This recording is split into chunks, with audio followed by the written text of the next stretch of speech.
thought it was an incredible atmosphere, especially in the fifth set, and great work by Georgia Tech and Michelle. Not just being prepared, but just being tough, and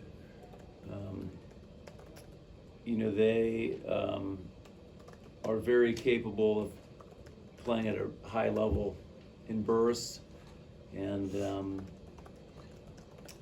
they really pushed us, and I think that's, we have an expression that you don't need to lose to learn, and so hopefully we learn a lot from tonight as we watch video, and I just know that this kind of game will be good for us as we go into the NCAA tournament, and I'm incredibly proud of our team for winning the ACC in arguably the toughest year in league history. So very proud of the team. Well done. Torrey, how big of a sigh did you and the team take when that final set was done? We had the loudest sigh. I mean, like Fish said, Georgia Tech played a good game, and we're happy that we pulled it off. And I mean, there's a team that we're probably going to see like in the tournament, and it's preparing us for it. So. Dan, you guys were up 16-10 in that second set, and Georgia Tech went on, I think, a 9-2 run. Why didn't you call a timeout during that set? I think you had 2 available, so I was curious why you didn't take a timeout. Well, I'll have to go back and watch it. It was, I thought if there was a lapse or a disappointing part, that probably was it. I think we lacked a little killer instinct, and so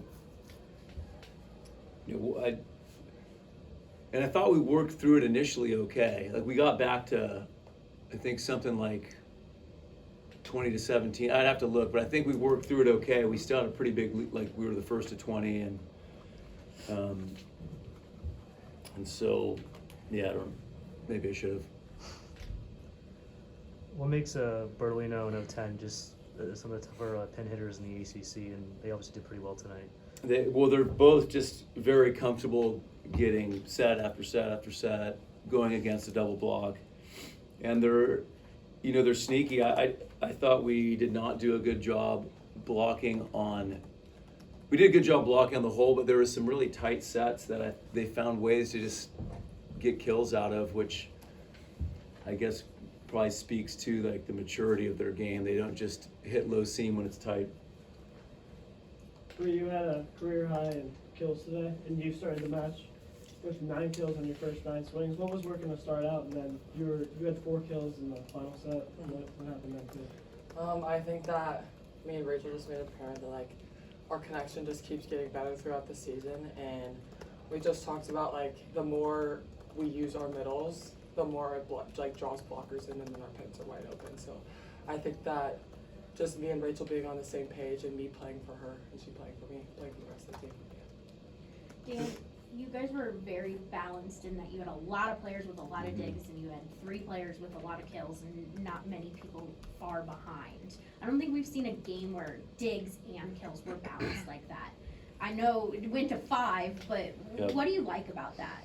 Well, I think it probably shows that we were just individually we were probably a little in and out of playing our best, and I just think someone like Valeria tonight really was not having her best match, and then she just was huge when we needed her in the 5th set, and that's something that's a message we're always talking about is we don't want to be a bad day kind of player or team that we have bad moments, but then we can get hot at any time. And I thought Valeria really, she had some huge moments for us in that 5th set. Coach, you had a game before Thanksgiving, and then you had Thanksgiving, and then you have the game today. I mean, throughout the past week, you could say, this is what you would say, a time to, be thankful, especially with Thanksgiving and all of that. Can you describe, maybe some of the things that your team did or what you told your team throughout just the 2 off days that you had? Well, I'm glad you asked that question, because it is a time of year to be grateful, but that we try to be a grateful team, the whole year, and so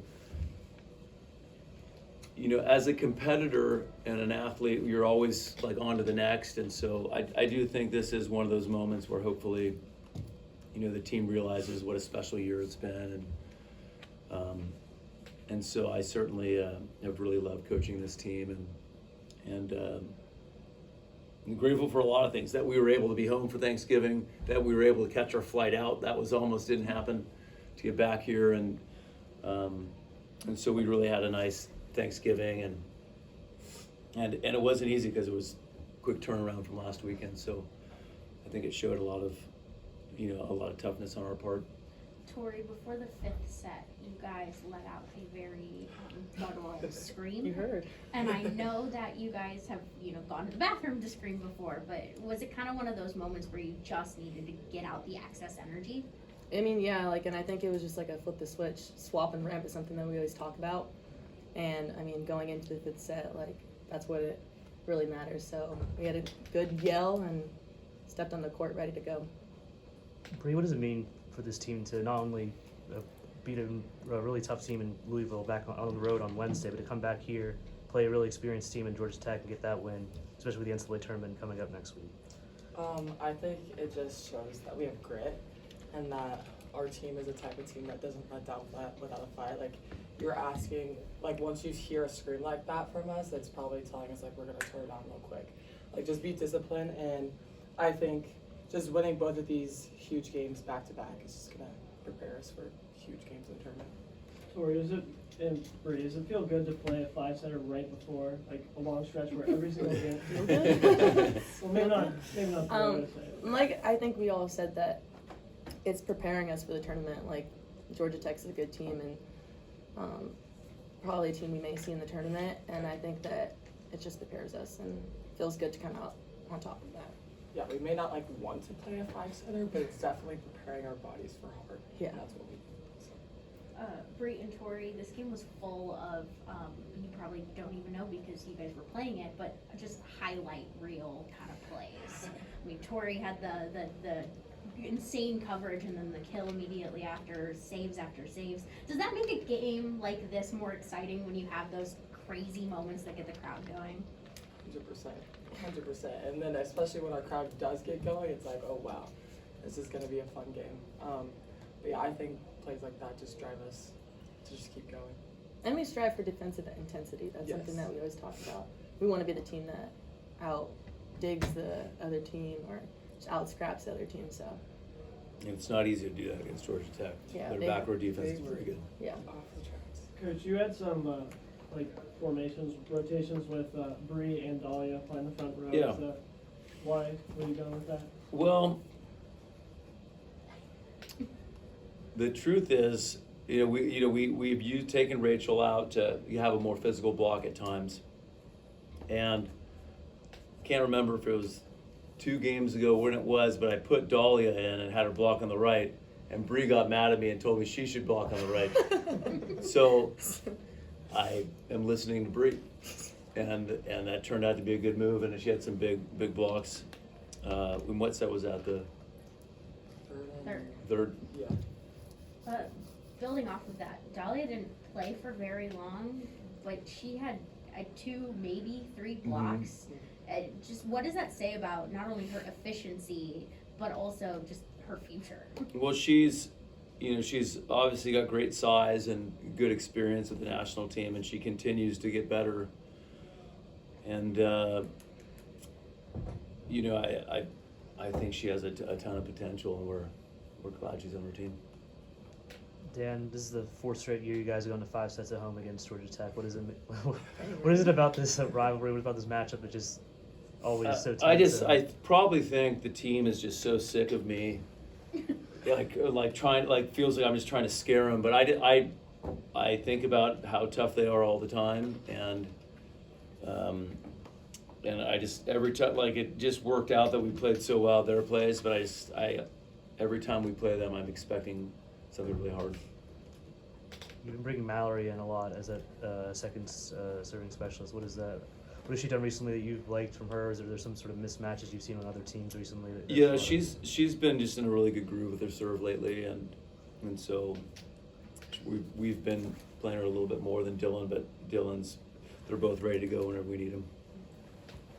Saw Kat come in at times as, along with Emmy at the same time with two liberos. What went to that decision? What were you trying to do? Well, there was, with the double libero, you can use them interchangeably, and Kat had made a few good defensive moves, and then a couple got by Emmy, so we just tried to see if it was mostly against Otene when she had that short 4-4 to see if Kat could pick one up if it got by her block.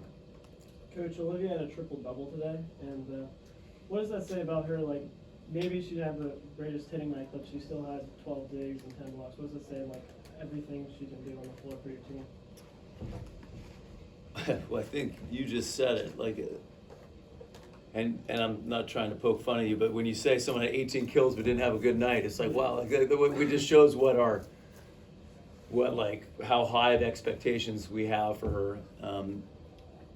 But it's also probably says, just compared to maybe a year ago, she's so capable of helping us in so many different areas that it doesn't need to just be offensively. Bre and Torrey, building off of that, Olivia tends to have really big performances and really big games. And while maybe her hitting percentage wasn't great, a triple-double in a game like this is fantastic. What kind of energy does she bring in those big matches that really not only escalates her, but elevates you guys as well?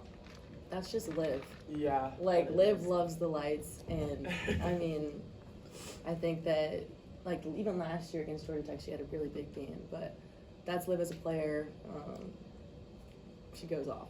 Yeah, I just think technically she's always talking at the net, and like without a doubt, you'll know she'll get a kill if the ball's coming to her. So she's amazing, and I'm super proud of her. Any last questions for Coach Christina?